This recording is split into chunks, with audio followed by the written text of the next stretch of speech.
Bismillahi walhamdulillahi wassalatu wassalamu ala rasulillahi wa ba'd. Pada section yang ketiga kita akan lanjutkan kaifiyat salat sampai kepada sujud. Ada 7 anggota sujud yang wajib menghadap kepada Allah Subhanahu wa taala. Dan kita pastikan 7 anggota sujud tersebut tidak terhalang oleh kain yang bergerak ketika kita sholat, seperti pakaian kita ataupun rida, sorban. Maka pada saat kita sujud, posisi kedua tangan kita seperti mana posisi sewaktu kita takbir. Pastikan jidat kita menempel di tempat sujud, ditambah dengan kedua telapak tangan, kemudian lutut dan kedua telapak kaki. Hindarkan pada saat kita sujud merapatkan lengan kita di tempat sujud ataupun di lantai. Kita contohkan ketika kita akan sujud. Allahu Akbar. Tangan kita tetap diangkat. Jangan sampai tangan kita rapat. Dan ini sangat penting sekali untuk menjadi perhatian. Kemudian, sekiranya kita dalam keadaan letih, capek, ataupun kurang fit, maka tangan kita untuk terhindar lengan ini daripada rapat di lantai ataupun di tempat sujud, boleh bertumpu di lutut kita, semisal seperti ini. Mungkin karena kita capek, letih, atau kurang sehat. Dan memastikan daripada jidat kita, meskipun rapatnya hidung ini bukanlah rukun, tetapi memastikan rapatnya jidat kita dengan sempurna, yaitu dengan menyertakan rapatnya hidung.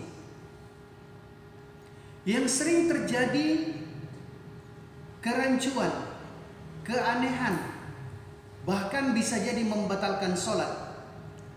Ketika seseorang melaksanakan sholat, di dalam sujudnya dia tidak tumak ninah, dipatok ayam,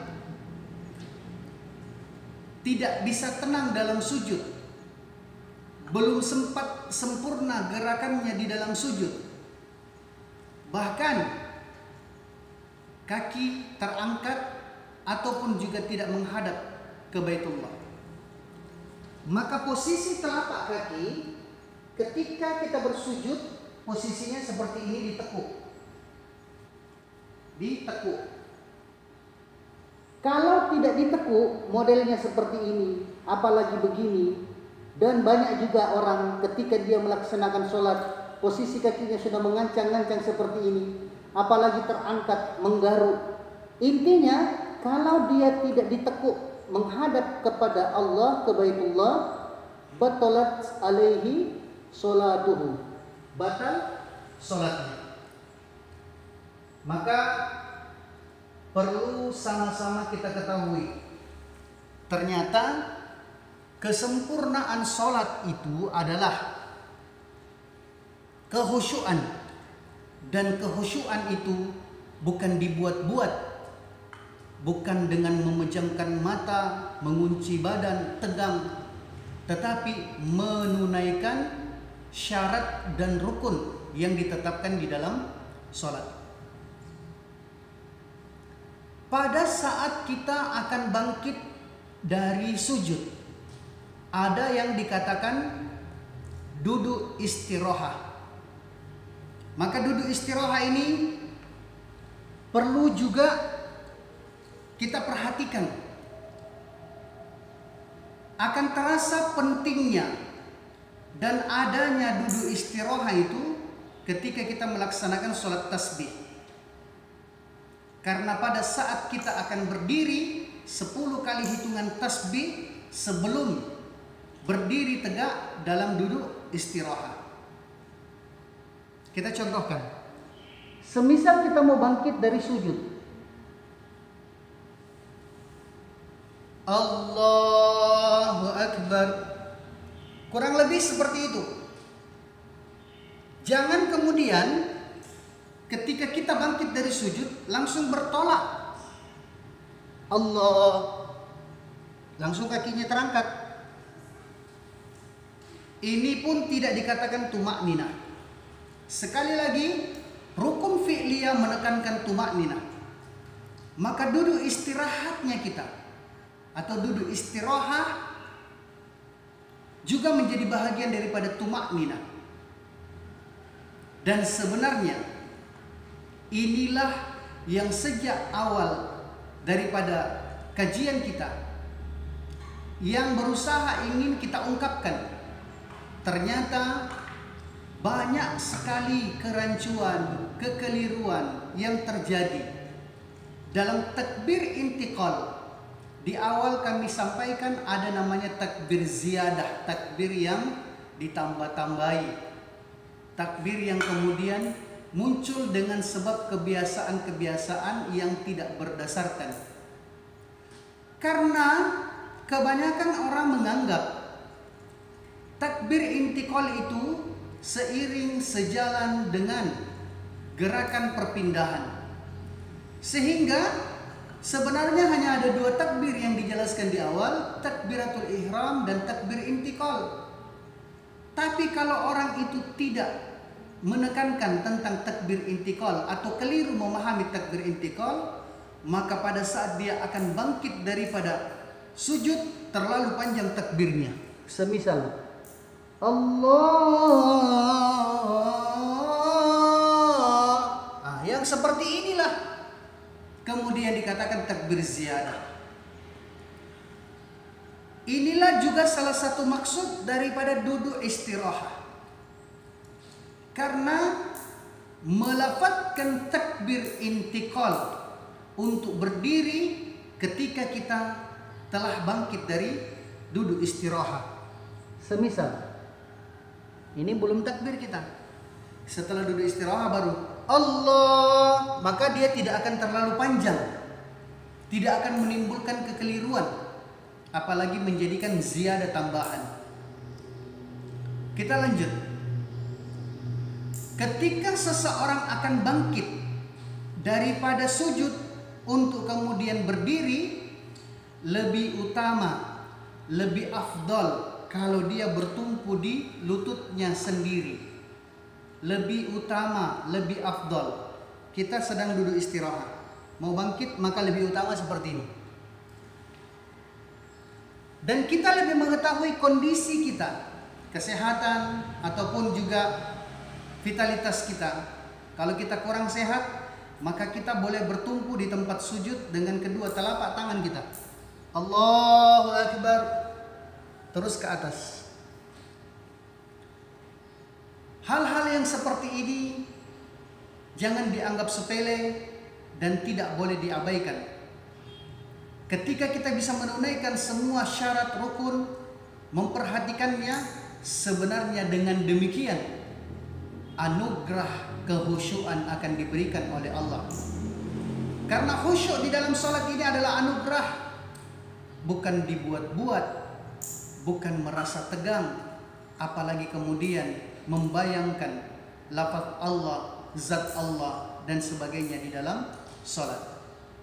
Pada saat kita ingin melaksanakan tahiyat, perlu kita perhatikan posisi kaki kita ketika duduk tahiyatul awal dan duduk tahiyatul akhir. Duduk tahiyatul awal tetap saja dengan posisi kaki iftirash, dan duduk pada tahiyatul akhir dengan posisi kaki tawarruk. Imam Asy-Syafi'i rahimahullah membedakan antara duduk tahiyatul awal dan duduk tahiyatul akhir. Kalaulah kita melaksanakan sholat dan ternyata kita tidak membedakan antara duduk tahiyatul awal dengan duduk tahiyatul akhir, kesemua model duduk kita itu adalah duduk iftirash, berarti kita ingin melaksanakan sholat menurut pendapat Imam Abu Hanifah, dan harus sepaket sejak dari takbir sampai kemudian tahiyat dan salam menurut pendapat Imam Abu Hanifah. Dalam kajian ini kita bahas tuntas dari awal sampai akhir pendapat daripada Imam Asy-Syafi'i rahimahullah.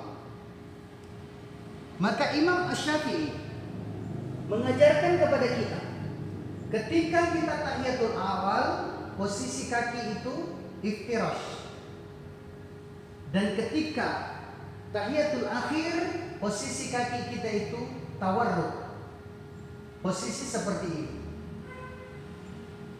Dan pada saat kita ingin tahiyat, begitu kita bangkit daripada sujud, ingin melaksanakan tahiyat, Allahu Akbar, ini tahiyatul awal. Maka posisi tangan kita di atas lutut dan posisi tangan kita yang satunya seperti angka 9 di dalam angka Arab. Langsung diletak tangan kita seperti ini dan membaca tahiyat. At-tahiyyatul. Ketika membaca tahiyat, posisi pandangan wajah kita ke tempat sujud. At-tahiyyatul mubarakatus sholawatut thayyibatu lillah. Assalamu alayka ayyuhan nabiyyu wa rahmatullahi wa barakatuh. Assalamu alayna wa ala ibadillahi sholihin. Ashhadu an la ilaha illallah. Ketika illallah, maka pandangan kita telah pindah ke jari telunjuk, kemudian diangkat. Ashhadu an la ilaha illallah wa ashhadu anna Muhammadar Rasulullah. Allahumma salli ala Muhammad. Perlu kehati-hatian ketika melafazkan antara Muhammadarra dengan Muhammadurra, dan perlu kita kaji, perlu kita ngaji kapan dia mansubat, kapan dia marfuat, kapan dia rofa, kapan dia nasab. Itu semua dalam kajian nahwu. Untuk tahiyatul awal tadi, ketika sampai kepada Asyhadu an la ilaha illallah wa asyhadu anna Muhammadar Rasulullah. Allahumma sholli ala Muhammad, tangan turun, kemudian kita bangkit untuk rakaat berikutnya. Untuk tahiyatul akhir, kita bangkit daripada sujud, langsung duduk tawarruk, Allahu Akbar. Posisi tangan kita tetap sama seperti yang tadi, seperti angka 9 di angka Arab, langsung diletak. Dan sama kaifiatnya. Tetapi untuk tahiyatul akhir, Imam Asy-Syafi'i menekankan ini adalah rukun qauli, wajib diucapkan. Maka sekiranya kita tidak mengucapkan, melafazkan, kita menutup mulut, namanya membungkam. La sholata lahu, tidak ada salat bagi orang yang tidak melafazkan tahiyatul akhir. Kita lafazkan, tapi bukan dikeraskan, diucapkan dengan sadar oleh lisan, didengar oleh telinga kita sendiri. At-tahiyyatul mubarakatus sholawatut thayyibatu lillah. Assalamu alayka ayyuhan nabiyyu wa rahmatullahi wa barakatuh. Assalamu alayna wa ala ibadillahi sholihin. Ashhadu an la ilaha illallah, diangkat, wa ashhadu anna Muhammadar Rasulullah. Allahumma salli ala Muhammad wa ala ali Muhammad kama sallaita ala Ibrahim wa ala ali Ibrahim wa barik ala Muhammad wa ala ali Muhammad kama barakta ala Ibrahim wa ala ali Ibrahim fil alamin innaka Hamidum Majid. Kemudian diturunkan dan kita mengucapkan salam. Assalamualaikum. Perhatikan, salam ke kanan juga adalah rukun qauli, wajib diucapkan. Ketika kita membungkam tidak diucapkan, la sholata lahu. Maka kita ucapkan Assalamualaikum pada saat pipi kita sudah nampak dengan orang yang di belakang. Hindari, badan kita tidak perlu ikut menoleh, cuma wajah kita saja. Assalamualaikum warahmatullah. Assalamualaikum warahmatullah. Ketika pipi kita nampak oleh orang yang di belakang kita, dan tak perlu ditambahi dengan wabarakatuh, karena kaifiat menyempurnakan salam dengan Assalamualaikum warahmatullahi wabarakatuh adalah untuk sholat jenazah. Kita ulangi, Assalamualaikum warahmatullahi. Assalamualaikum warahmatullah. Pada saat kita salam, untuk kemudian lebih sempurnanya daripada sholat kita, maka ketika kita salam, kita hadirkan perasaan di dalam hati kita, mendoakan saudara muslim kita yang dekat, kemudian mendoakan saudara muslim kita yang jauh. Assalamualaikum warahmatullah. Tapi banyak juga gaya-gayaan orang ketika dia sholat, pada saat dia salam maka terlalu dia panjangkan, itu pun ternyata tidak memiliki dasar. Semisal Assalamualaikum warahmatullahi wabarakatuh. Sekali lagi, pada saat kita sebenarnya sudah menghadapkan wajah kita dan pipi kita nampak kepada orang yang ada di belakang kita. Salat itu sudah jelas ganjarannya, tetapi masih ada fadilah keutamaan yang lain. Kalau dalam bahasa kita berupa bonus yang akan diberikan oleh Allah dengan sebab mujahadahnya kita. Mujahadah setelah salat adalah tidak beranjak dari tempat sholat, tidak merubah posisi kaki, tetap saja kita menahan kaki kita dalam keadaan tawarruk, jangan dibongkar posisinya, karena ketika kita membongkar posisinya, maka wallahu a'lam, kita tidak akan mendapatkan bonus ketika kita tidak membongkar posisi kaki kita. Akan diberikan oleh Allah pada saat kita menahannya, seraya kita melanjutkan, menyempurnakan daripada wirid-wiridnya. Untuk sholat zuhur, asar dan isya, kita wiridkan Astaghfirullahaladzim alladzi la ilaha illa huwal hayyul qayyum wa atubu ilaih 3 kali. Kemudian la ilaha illallah wahdahu la syarika lahul mulku wa lahul hamdu yuhyi wa yumiitu wa ala kulli syai'in qadir juga 3 kali. Nanti kita merubah posisi kaki kita untuk kemudian boleh duduk iftirash ketika imam telah sampai kepada wirid Allahumma antas salam wa minkas salam wa ilaika ya'udus salam fahayyana rabbana bis salam wadkhilnal jannata darus salam tabarakta rabbana wa ta'alaita ya dzal jalali wal ikram. Barang siapa yang membaca wirid tersebut 3 kali sebelum dia merubah daripada posisi kakinya, maka doa dan hajat-hajatnya pada hari itu akan ditunaikan oleh Allah Subhanahu wa ta'ala. Allah Subhanahu wa ta'ala akan ampunkan dosa-dosanya dari setelah sholat subuh sampai kepada zuhur, dari setelah sholat zuhur sampai kepada asar. Begitupun juga ketika diwiridkan pada sholat isya. Tetapi untuk sholat maghrib dan subuh, wiridnya kemudian ditambahi. Kita membaca Astaghfirullahaladzim alladzi la ilaha illa huwal hayyul qayyum wa atubu ilaik 3 kali. Kemudian la ilaha illallah wahdahu la syarika lah lahul mulku wa lahul hamdu yuhyi wa yumiitu wa ala kulli syai'in qadir minimal 4 kali. Meliputi 4 penjuru wilayah, 4 penjuru dunia, barat, timur, utara dan selatan, ataupun juga dibuat sampai 10 kali. Kemudian setelah itu kita membaca Allahumma ajirna minan nar, Allahumma ajirna minan nar, Allahumma ajirna minan nar sampai 7 kali.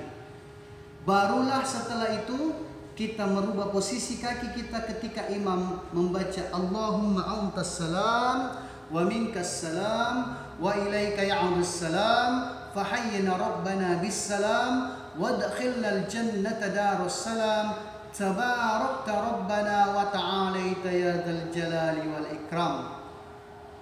Barang siapa yang membaca itu setelah sholat maghrib ataupun setelah sholat subuh, sampai kemudian dia menunaikan membaca Allahumma ajirna minan nar 7 kali, dan sekiranya dia baca di waktu maghrib dan dia meninggal dunia menemui kematiannya sampai kepada subuh, maka Allah akan jauhkan dia daripada api neraka.